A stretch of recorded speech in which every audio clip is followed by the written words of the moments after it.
All right, can you hear me now? Okay, sorry, let me fix this stupid cam. I don't even want to tell you what I was doing. So I'm sitting in here and I'm trying to figure out why the video won't play. It's driving me nuts. I'm going all through the audio settings and my camera settings trying to figure it out, and I didn't have the fucking cord plugged in. Look, it's RB551. No wonder he got blasted. He's one of those older models programmed by a central computer. Not us. We're independent thinkers. Roger, roger, roger, roger, roger, roger. What? Yeah, yeah, yeah. All right, well, it'll be audio only. It'll be a podcast. Okay. Yeah, yeah. Um, Yeah, so your audio is recording on my end, so we have that. Um, so one thing I wanted people You to can talk upload it in about, the comment and people can get it. sure, and people could be aware of is another example, as all these examples of the number one rule about policing is shut the hell up when you're talking to a cop, even if you are a cop. And I just wanted to use an extreme example. So the video we watched earlier, where the guy gets out and shoots the girl, the best thing he can do, even though he's a cop, is shut the hell up at this point. You mean And not the, the I example, couldn't help it, Sarge. I had to do it, right? Sarge. And so when we looked before at the female officer who used her taser Mhm. and shot and well thought she was using her taser and she pulled out her service weapon and killed him. A lot of people ask me questions on certain cases about, so isn't this a use of force? So they want to know why, for example, use of force was at Gardner versus Ohio wasn't used in the George Floyd's death. So after the cop, I can't remember his name, uh, what's his name? Chauvin. Chauvin. After Chauvin just got convicted, everybody, I heard a lot of people were asking me why that he didn't, why they weren't talking about weapons, why this wasn't a self-defense case, because if you're in fear of your life, almost everything a cop does, if they claim to be in fear of their life, is legally justified. Mhm. And I'm like, well, this isn't a use of force case, actually. This isn't a case where he was in fear of his life. That was never the case, and it was never brought up, and that kind of action isn't a fear of your life type of action. Mhm. And so if it's not that type of case, the cop doesn't have a way out. So the cop better always make sure it is that type of case. For instance, when that girl pulls out her weapon, her service weapon, and she shoots him, she says, "Oh no, I thought it was my taser," which just eliminated her ability to use a use of force defense because she did not feel a deadly threat force, or she would have used her weapon. If Oh, she would have just shot him and shut the hell up, she I would have see. been fine. Oh, wow. I So didn't think of it. even no matter what your scenario is, no matter where you think you are, if you have done something questionable, shut up. I'm sure Barnes would wholeheartedly agree on that one. I I know am it's one of the quite sure. toughest things of one as a detective. People have heard me talk about it, and at the moment, I'm very Socratic method. That's kind of how I just operate in my discourse. But I would just sit there with suspects, silently stare at them, Mm. and they would just talk and talk and talk, and I'm just like, why are you doing this? That's a cultural. What are you? It's a cultural problem, and that's I mean, so yes, there's Barnes and I are telling all the instructivists, shut up. a great one on Jim Can't Swim channel. Um, I'll send you a link to it. God, I forgot the name. But this guy was just amazing. He would not give a freaking inch. The most he Oh would yeah, do I is love like, it. I've had suspects like that. I had suspects that would never give an inch, and I love that. Like I had suspects that no matter what you asked them, no matter what you had on them, they would be like, "Fuck you, pig." I'd be like, oh, "This guy's awesome." yeah, and he wouldn't even do that. He Jeff, Legend of Jeff. Um, this is just amazing, and I mean, you could just hear the frustration in their voices. Oh, that's so funny. The cops' voices. Oh yeah, yeah, yeah. They were like, Oh, great. And while you're looking that up, so you can tell me for sure, yeah, I the got the other link one I right wanted to there. bring up to you, and another example of the cusp, is, as we hinted at, I'm probably a little offensive to Rakita, and Nick's a great some. dude, and I told him you guys need to have it out. But Nick is a pretty cool guy. So I don't know him, obviously, but when these kind of things can arise, they Mhm. can affect the cusp because people will not want to associate with somebody that is like doing work with other people, and it won't necessarily be them. It'd be like their handlers. Once they're big enough to have handlers, they'll start saying shit. But I wanted to point out, just so you understand or anyone else understands, when I was arguing with him about the Supreme Court case, which obviously the Supreme Court agrees with me, so I think we're both right here. But when a cop, like I would be at work, so people understand just how this works. You have a mobile data terminal and you have access to this computer information system, but you have internal rules and rules within that computer system on what you can access and not access, Mhm. and for certain reasons. And certain data is data that you must have an investigatory purpose to use. And a police department will have a rule that says something like a cop cannot use a mobile data terminal center or any kind of NCIC listing for anything other than official business. Mhm. But that is an internal policy, or it can be a part of your rights to access the information. So you can get kicked off of the system, or you can get in an internal disciplinary issues. Now, if you release information that is only investigatory access and you Mhm. give that to the public, then that's obviously illegal. That's a computer misrepresentation, and you're using computer databases, and that's a cyber crime. But half of the information in these databases are 100% public information. You're just using the access to the computer system to be able to pull it instantly from these variety of sources. Whereas, say, if you were running a tag, I don't know, most people probably don't know this, but if you write down somebody's tag, you can go to the DMV and pull their registration, and they have to give you the registration. It's public information. Really, Your driver's license, is that yeah, state by state or is it? no, every state, that's public information. Hmm. Your driver's license is public information. Your like your last the listing from your house when you bought your house. We can look up that transaction no matter who you are, and we can see Well, when I you know bought your that I can house, do what you online. paid I can for it. look up an address Right. and see who the tax. So all of those things can be complicated and you have to chase down. But there are computer programs that law enforcement agencies have where you can just enter that information. Now, if I use that computer system and I give you a driver's license information, or I give you any other public information, I have not committed a crime. I have violated an internal policy, but using the access to that computer system doesn't make the public information within it non-public. So you could be terminated for your job, but not Totally. criminally. Totally. Okay, got it. Cool. Right. So that's the delineation I want people to understand, is that Well, dude, even reach with out to them. police. I mean, Jesus Christ. Well, even record a 5-minute video and drop it on the, whatever. I mean, Nobody answers me. dude, I answer you all the damn time. You do. You're literally the only person that answers me. And just to be safe, after all this stuff going on with Jimmy Dore and TYT, Mhm. I texted Jimmy Dore yesterday and I said, hey, I see a lot of stuff's going on. Obviously, I've been through a bunch of this. If there's anything you want to talk about or you want to bring up policing issues again, we can do it. Nah, he's not going to respond. Well, I DM'd him myself, but I don't think I'm going to hear. No. Oh, and that's another thing too. Like, if you're not Twitter verified and you don't have a big Twitter following, nobody cared. Yeah. All they ever cared about was my Twitter following. And once I got rid of Twitter, people didn't want to talk anymore because I didn't have an audience. Right. And I'm not that different. I have friends who have big audiences more, and that's I ride some. Right. That's and until I get a big enough audience, that's going to be any audience. What am I going to do?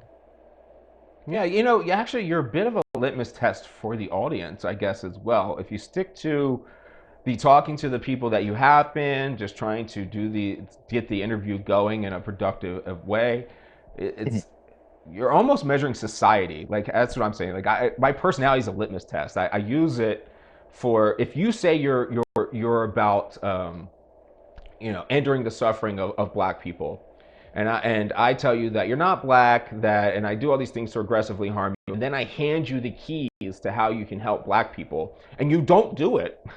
Obviously, you were fucking full of shit all along, And so that's kind of a litmus test, and I think you're going to be one inadvertently going this path. Have we, as a society, going to ever start trying to pursue information and knowledge more than we do confirming our preconceived narrative? Cool. Yeah, I'm you just need to interested in that. write my mission statement. I don't know, man, but I do try to, like Akira the Dawn. I'm trying to reach out beyond just that small window or those particular headlines, because like I bring him up at Five Times August, but they're both doing something with music and they're expressing a message, and I find that fascinating. Right, and I thought those were good angles. I mean, things I would never listen to. So, totally. Oh, did you check them out then? Yeah, I've seen a few of them. I always pop in for at least a little while. Sometimes your guests will piss me off, and I'm like, I'm out of here since I can. Well, I'm saying that since I can't argue interested back. in it, but it's interesting to you when I present it, then I've really done my job. Right, and that's what I think it is you're coming from a different angle. You're talking to people I wouldn't normally talk to, like a body language expert. I might sit there, I'm gonna listen. I know you're into it, so I'm like, all right, Eric's into this. I'll listen a little bit, even though I think it's complete hogwash. Like, I know it. but You probably like Albert they're gonna say things that make sense. and analysis. I'm sure you're not into. I'm not And the read into techniques you're probably not into. any kind of everything I have seen. I'll give DNA very good reviews. I'll give fingerprinting significant reviews if they're done right, which is very critical to fingerprinting. Um, but man, most of the, even in real world application, none of this shit really seemed to pan out. It just, I think it depends. It's ultimately the hardest thing to nail down because it is very subjective. I'm not going to call it a science. It is a pseudoscience. It is more of an art than a science. And just like there are things out there, there are people who can do it extremely well, but they're rare. Sort of like you were saying, a really good cop is rare in terms of the right. personality. And there were cops that I admired, as I was in the police department, and I thought I was good. I'm smart. I'm smart, I swear. And they would see things that I'm just like, how the fuck? Like, they would approach something that seemed to be nothing with extreme confidence, and what they were doing was correct, and they would pan out to be completely correct, and it was like, how? But they were picking up on just these subtle movements. That it's a weird thing that I've discovered, and it's just the type of thing I can see you pursuing to the nth. So these people, how many of them are dyslexic or ADD or both? And I don't answer. Cops. So probably a lot. Well, I'm just saying that some of these really, especially body language people, whatever, the best ones quite often are both dyslexic and ADD, but it's very, very, very, very, very common. And that's part of the reason I think it's easy for me, who doesn't really suffer either of those, to go, that's bullshit, because I just don't see it. Well, that's the point. Sure. If you see letters backward, well, you're seeing something in a manner that nobody else has seen, you naturally can pick up patterns. And I do believe in some of it, like the Joe Navarro principle of you're looking for discomfort. That's not necessarily specific deception. It is saying they're talking here and now they're not comfortable. There's something worth pursuing there. And he brought up a story where he had a witness in, and she was just horribly uncomfortable talking to him. He's like, what's going on? And she was just a witness. Is she involved to her eyeballs? What's happening? And he finally said, ma'am, you seem uncomfortable. She goes, I didn't have much change, and I'm afraid my meter is going to run out. Had nothing to do with the case whatsoever. So again, I agree. And all of the better people, I talk to some of the top people, they will be the first ones to tell you that, and to go engage and say, but it could be this, it could be that. But when you add these four things together, you start to wonder, there's something not right here. So that's what a lot. I think that's basic investigatory instincts. That's like what they would legally call a hunch, and you start digging into those things. And I think those things are As long as you don't I ride just it to death, as long as you don't argue from the hunch's right, conclusion and then find all the right. evidence to back up your hunch. I get that. And I think Yeah, that's you where want to go it is. that path for sure. So, Yeah, I totally get it. It's just if you can't teach me, then it's almost pointless. mhm. And I'm not interested. If I can't develop policy off of it, I'm like, I mean, so if we had like 10 people in the world who were psychics and could solve crimes, I wouldn't be interested Well, because you I say can't hire them. teach anybody this. Yeah, I mean, that's all I can do, right? I mean, my interest goes as far as hiring them. That's it. Yeah, Whereas I need to teach people. I need to learn it myself. I think there is value in statement analysis and some of this stuff. I'm not saying to ride or die, but use that to act as a filter to just narrow stuff Right. down. So you're talking about like distancing language and stuff? Yes. Yeah, so I totally understand that, but my big objection is that won't work with me Well, you're not because I listening know it. per se. Right, but once you know the thing, I then the disagree person because can even the thwart body it. language people, no matter how good you get, you can't control everything. Not at yeah, because there's natural things, pupil dilation. There's certain things you just fucking can't control. And Yeah, I not mean, all at the you same can't time. control those things maybe, but I've never answered a polygraph honestly. The polygraph's a So, joke. huh? The polygraph. Yeah, they're a joke. But I'm controlling my heart rate. No, I understand that, but Uh, but a good yeah. example is they have the machines now that are doing pupil dilation, which is near Hmm. impossible, Yeah, I'm just and different things. that requires understanding 100% of why pupils dilate, Sure. and Again, and though, that's why as I'm like, long as you're deviating from a baseline, and yeah, yeah, anything, but any people. I think people like health, and like you were saying, like so health is to the individual. mhm. It's not to society as a whole. We can make general rules, but we obviously can't say peanuts are healthy for everybody because it eventually breaks down to the individual. Mhm. And so whenever, especially like I'm talking investigatory leads, sure, but when I'm in the realm of beyond a reasonable doubt, like every single one of these things We see. should have necessary reasonable doubt in them. Well, they do. They do. You're not going to introduce it in court. This is to me Right. a I know they can't be tool. used in court. Right, Yeah. right. And that to me, I think it's a tool to say, I have 2 hours preponderance of what I see in front of me, lean that way versus that way. Odds Right. are better.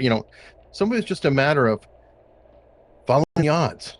This looks more likely. Let's go down that path because we don't have time. And we're not ignoring. We're not saying the other path could not be correct. We're just saying we only have so many fucking, opportunities or abilities to Sure. pursue whatever it is using any tool that's out there. And notice Yeah. I'm not professing to be an expert myself, Makes sense. just like I'm not a cop. And I was a soldier, but I didn't really do much. I mean, as a peacetime guy. So I don't. It makes me think you're making me think that it's like a flaw in my perspective. It's a flaw in my manner. So like, you would need both of us maybe as detectives, like being in a room questioning somebody. Because my flaw is can I prove this? Is this 100% solid? Can I see all this? But yet I'm missing all the things that you're going to pick up on I'm more because in the I'm nuance. poo-pooing on them as a scientist, you know? Right. I'm more of the nuance guy, I guess. I don't know. It's just a Yeah. matter of does that feel right or wrong? Why don't we just look further? Again, it's not a conclusive. There's something there. Don't know what it is.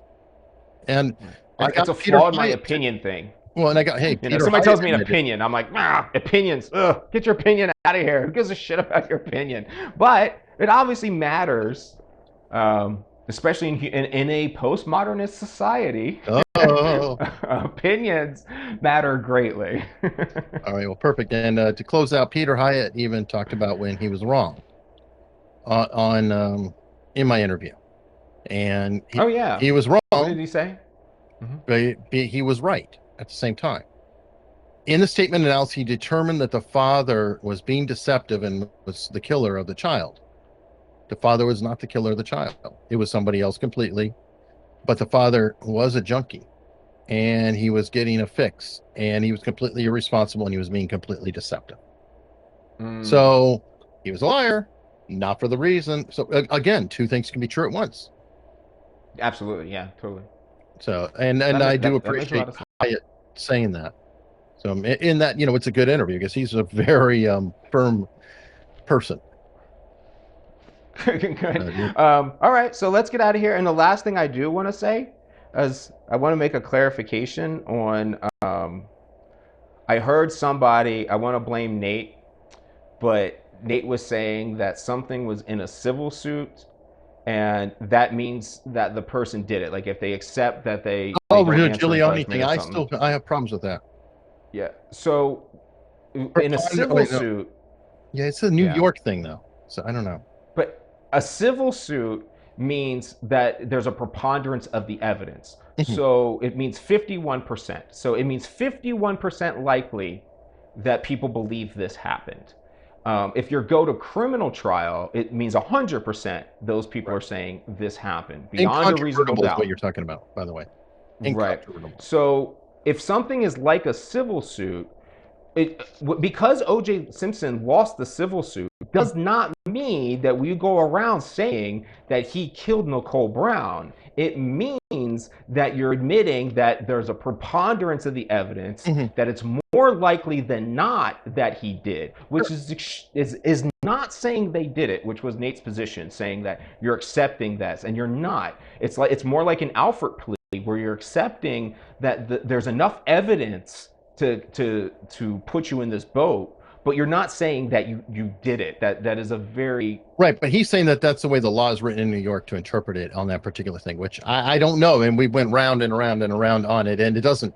It may be the case, all but civil all civil correct. suits are 51%. All civil, but even that's not are civil according to when they get deeper in the weeds. It's a licensure and not a civil. Anyway, so that's a whole nother.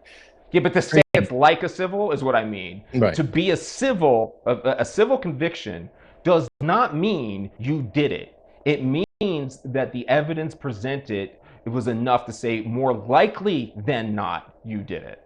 Very, very, very different. Well, I understand that. I mean, but yeah. But I mean, for the audience, for anybody else, Sure. so I can say, I want everyone to understand the difference between a criminal conviction and a civil conviction. A civil conviction does not mean you are guilty of the offense. It doesn't.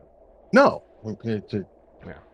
It's more likely than not. Yeah. I mean, yeah. Pay me. I can prove it Pay up. me, mofo.